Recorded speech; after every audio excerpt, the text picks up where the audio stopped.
So hi guys, welcome to the Telugu mech engineers YouTube channel. ఈరోజు మనం ఏంటంటే ఓటో సైకిల్ అంటే ఏంటి, దాని ప్రొసీజర్ ఎలా ఉంటుంది, నెక్స్ట్ వచ్చేసి PV diagram and TS diagrams అనేవి ఎలా ఫామ్ అవుతాయి అనే దాని గురించి అయితే తెలుసుకుందాం. ఇప్పుడు ఏంటంటే ఓటో సైకిల్ని కాన్స్టెంట్ వాల్యూమ్ సైకిల్ అని కూడా అంటారు. దీంట్లో ఫస్ట్ పాయింట్ వచ్చేసి the Otto cycle was given by doctor Nikolaus August. Otto సైకిల్ని నికోలస్ ఆగస్ట్ అనే శాస్త్రవేత్త కనిపెట్టారు. నెక్స్ట్ పాయింట్ వచ్చేసి it is a gas power cycle that is used in spark ignition engine for its working. ఇది ఏంటంటే ఇది ఒక గ్యాస్ పవర్ సైకిల్ అనమాట. దీన్ని స్పార్క్ ఇగ్నిషన్ ఇంజన్స్ అంటే ఎస్ఐ ఇంజన్స్లో యూజ్ చేస్తారు, అంటే పెట్రోల్ ఇంజన్స్ అనమాట. ఇట్లా ఈ ఓటో సైకిల్ని అయితే యూజ్ చేస్తారు అనమాట. Okay, the entire modern petrol engine works on ఓటో సైకిల్. ఇప్పుడు మనం యూజ్ చేసే ఎంటైర్ పెట్రోల్ ఇంజిన్స్ అన్నీ ఈ ఓటో సైకిల్ పైన వర్క్ చేస్తాయి అన్నమాట.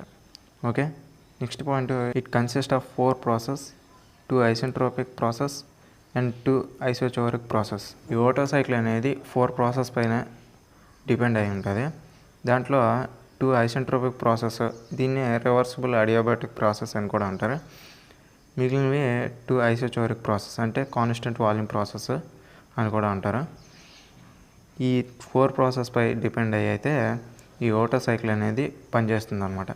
ఓకే, ఆ 4 ప్రాసెస్ అనేవి ఏంటో అనేది ఫస్ట్ మనం తెలుసుకుందాం.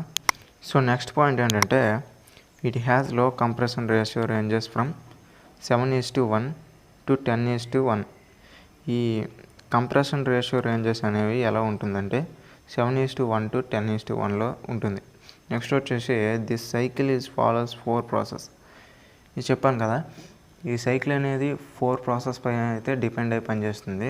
దాంట్లో ఫస్ట్ ప్రాసెస్ వచ్చేసి isentropic compression, constant volume heat addition, isentropic expansion, constant volume heat rejection. Isentropic కంప్రెషన్ని రివర్సిబుల్ అడియాబాటిక్ అంటారు. కాన్స్టెంట్ వాల్యూమ్ని ఐసోచోరిక్ హీట్ ఎడిషన్ అని కూడా అంటారు అనమాట. ఓకే, నెక్స్ట్ ఇప్పుడు ఏంటంటే ఫస్ట్లో ఏమన్నా అంటే 2 ఐసెంట్రోపిక్ ప్రాసెస్, 2 ఐసోచోరిక్ ప్రాసెస్ అని చెప్పాను కదా. ఇప్పుడు ఐసెంట్రోపిక్ ప్రాసెస్ అంటే ఏంటి, ఐసోచోరిక్ ప్రాసెస్ అంటే ఏంటి అనే దాని గురించి అయితే తెలుసుకుందాం. సో ఐసెంట్రోపిక్ ప్రాసెస్ అంటే ఏంటి అనేది అయితే చూద్దాం. It is a thermodynamic process in which the entropy of the system remains unchanged, that is entropy remains constant. So sometime isotropic process called as reversible adiabatic process. ఈ isotropic process అనేది ఒక thermodynamic process.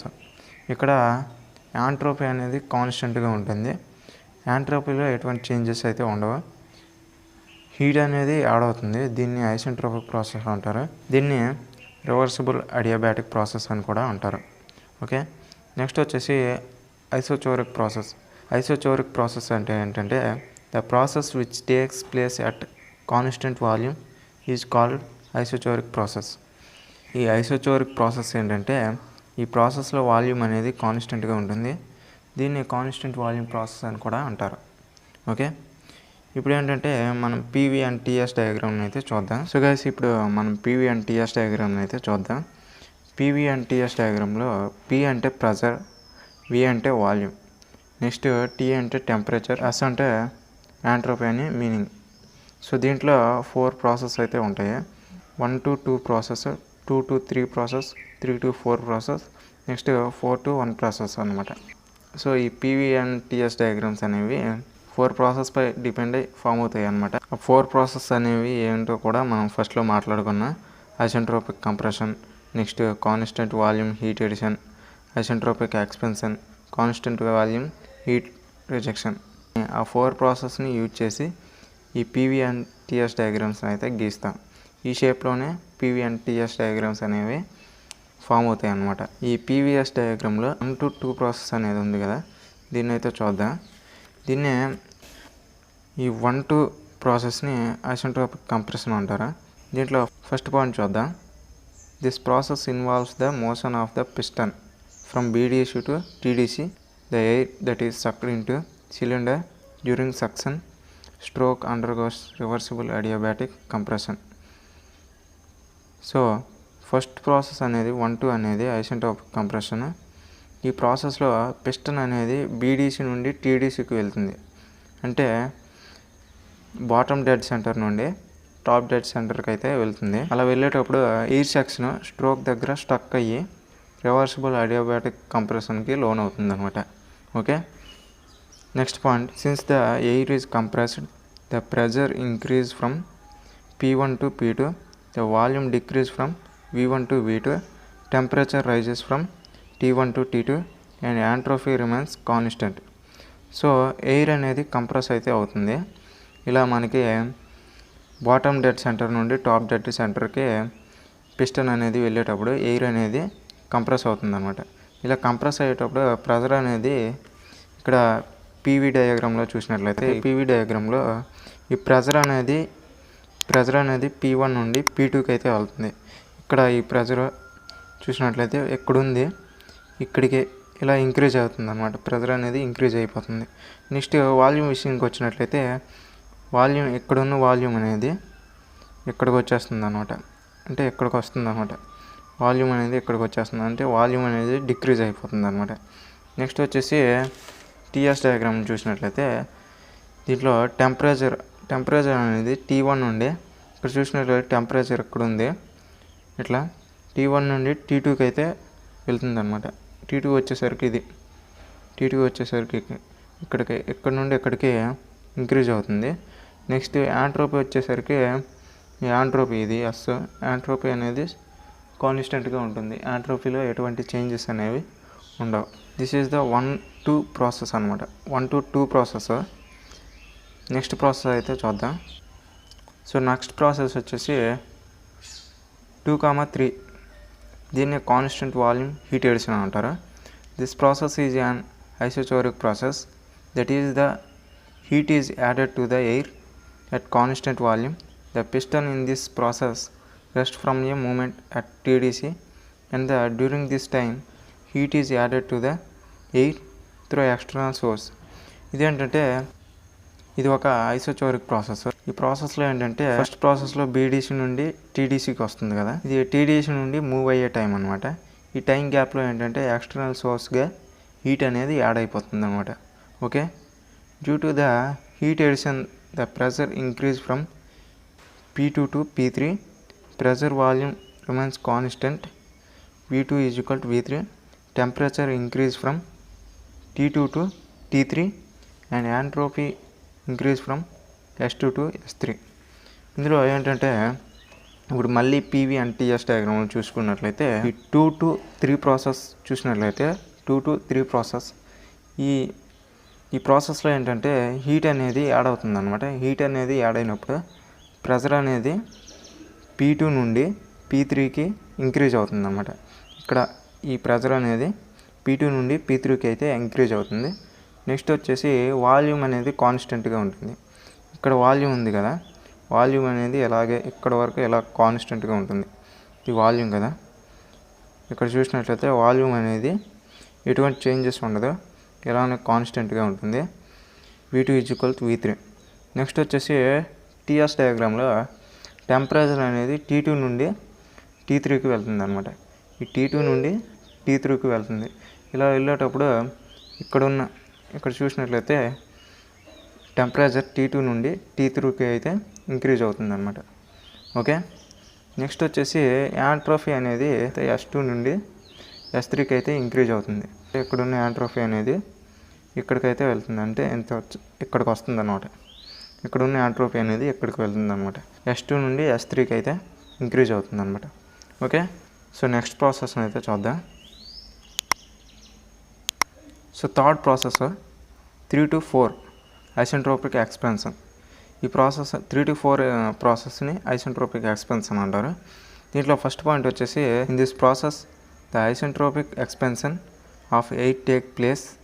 The piston moves from TDC to BDC. Power is obtained in this process which is used to do some work. ఈ process ఏంటంటే ఈ ప్రాసెస్లో isentropic expansion అనేది జరుగుతుంది. అంటే పిస్టన్ అనేది టీడీసీ నుండి బీడీసీకి అయితే మూవ్ అవుతుంది అనమాట. ఇలా జరిగేటప్పుడు పవర్ అనేది రిలీజ్ అవుతుంది. ఈ పవర్ని మనం కొన్ని వర్క్స్కి అయితే యూజ్ చేసుకుంటాం అనమాట. నెక్స్ట్ ఏంటంటే next point Since this process involves expansion of air, so the pressure decreases from P3 to P4, volume increase from V3 to V4, temperature falls from T3 to T4 and entropy remains unchanged. ఇప్పుడు ఏంటంటే మళ్ళీ PV and TS డయాగ్రామ్స్ని చూసుకున్నట్లయితే so ఈ expansion ప్రాసెస్లో air అనేది involve అవుతుంది. దీంతో pressure అనేది ఏంటంటే P3 నుండి P4కి డిక్రీజ్ అవుతుంది అన్నమాట. ఇక్కడున్న ప్రెజర్ అనేది ఇలా డిక్రీజ్ అయిపోతుంది P4కి, ఇక్కడికి వచ్చేస్తుంది అన్నమాట. ఓకే, నెక్స్ట్ వచ్చేసి వాల్యూమ్ చూసినట్లయితే ఈ వాల్యూమ్ అనేది V3 నుండి V4కి ఇంక్రీజ్ అవుతుంది అన్నమాట. ఇక్కడున్న వాల్యూమ్ అనేది ఇక్కడ చూసినట్లయితే వాల్యూమ్ అనేది V3 నుండి V4కి అయితే వచ్చేస్తుంది అన్నమాట. ఇట్లా వస్తుంది V3 నుండి V4కి ఇటువైపు వస్తుంది అన్నమాట. ఓకే, నెక్స్ట్ వచ్చేసి టీఎస్ డయాగ్రామ్ చూసుకున్నట్లయితే టెంపరేచర్ అనేది T3 నుండి T4కి డిక్రీజ్ అవుతుంది. T3 నుండి T4కి అయితే డిక్రీజ్ అవుతుంది టెంపరేచర్. ఇక్కడున్న టెంపరేచర్ అనేది ఇక్కడికి డిక్రీజ్ అయిపోతుంది. నెక్స్ట్ ఈ యాంట్రోపీ మాత్రం కాన్స్టెంట్గా ఉంటుంది. ఈ యాంట్రోపీ అనేది కాన్స్టెంట్గా ఉంటుంది అన్నమాట, ఇక్కడ ఉంటుంది. ఓకే, నెక్స్ట్ ప్రాసెస్ని అయితే చూద్దాం. సో నెక్స్ట్ ప్రాసెస్ని చూసినట్లయితే process 4-1 constant volume heat rejection. First point చూసినట్లయితే in this process the piston rest for a moment at BDC and rejection of heat take place at constant volume. ఇదేంటంటే ఈ ప్రాసెస్లో piston అనేది BDC నుండి move అవడానికి సిద్ధంగా ఉంటుంది అనమాట, అంటే స్టాప్ అయి ఉంటుంది. ఇందులో ఏంటంటే హీట్ అనేది రిజెక్షన్ జరిగి వాల్యూమ్ అనేది కాన్స్టెంట్ అవుతుంది. Okay, the next point the pressure decrease from P4 to P1, volume remain constant V4 = V1, temperature falls from T4 to T1 and entropy is decreased. ఇప్పుడు మళ్ళీ పీవీ అండ్ టీఎస్ డయాగ్రామ్ చూసినట్లయితే pressure అనేది P4 నుండి P1కి decrease అయిపోతుంది అన్నమాట. P4 నుండి P1కి decrease అయిపోతుంది. ఈ ప్రెజర్ అనేది P4 నుండి P1కి డిక్రీజ్ అయిపోతుంది. నెక్స్ట్ వాల్యూమ్ అనేది కాన్స్టెంట్గా ఉంటుంది, ఎటువంటి చేంజెస్ అయితే ఉండవు. ఇక్కడ చూసినట్లయితే V1 = V4గా ఉంటుంది. నెక్స్ట్ వచ్చేసి టెంపరేచర్ టీఎస్ డయాగ్రామ్ చూసుకున్నట్లయితే టెంపరేచర్ అనేది T4 నుండి T1కి అయితే డిక్రీజ్ అయిపోతుంది అన్నమాట. ఈ టెంపరేచర్ అనేది డిక్రీజ్ అవుతుంది అనమాట. T1 నుండి T4కి అయితే డిక్రీజ్ అయిపోతుంది. నెక్స్ట్ యాంట్రోపీ కూడా డిక్రీజ్ అవుతుంది. అది S4 నుండి S1కి అయితే డిక్రీజ్ అయిపోతుంది. ఓకే, నెక్స్ట్ వచ్చేసి ఈ ఓటో సైకిల్ అప్లికేషన్స్ అయితే చూద్దాం. దీన్ని ఎక్కడైతే యూజ్ చేస్తాం అనేది.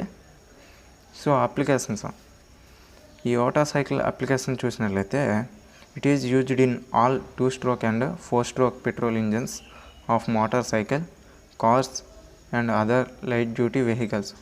ఈ ఓటో సైకిల్ ఏంటంటే 4-stroke అండ్ 2-stroke ఇంజన్స్లో యూజ్ చేస్తారు. ఎగ్జాంపుల్కి వచ్చేసి motor cycles, car and light duty vehicles ఉంటాయి కదా, వాటిలో అయితే యూజ్ చేస్తారు. ఓకే, మీకు ఓటో సైకిల్ గురించి మొత్తం అర్థమైంది అనుకుంటున్నాను. ఎటువంటి డౌట్స్ ఉన్నా కూడా నాకు కామెంట్ చేయండి, తప్పకుండా రెస్పాండ్ అయితే అవుతాను. మరిన్ని వీడియోస్ కోసం అయితే మన ఛానల్ అయితే సబ్స్క్రైబ్ చేయండి, వీడియోని అయితే లైక్ చేయండి, మీ ఫ్రెండ్స్కి కూడా షేర్ చేయండి, వాళ్ళకి కూడా తెలుసుద్ది. Okay, thanks for watching, have a nice day.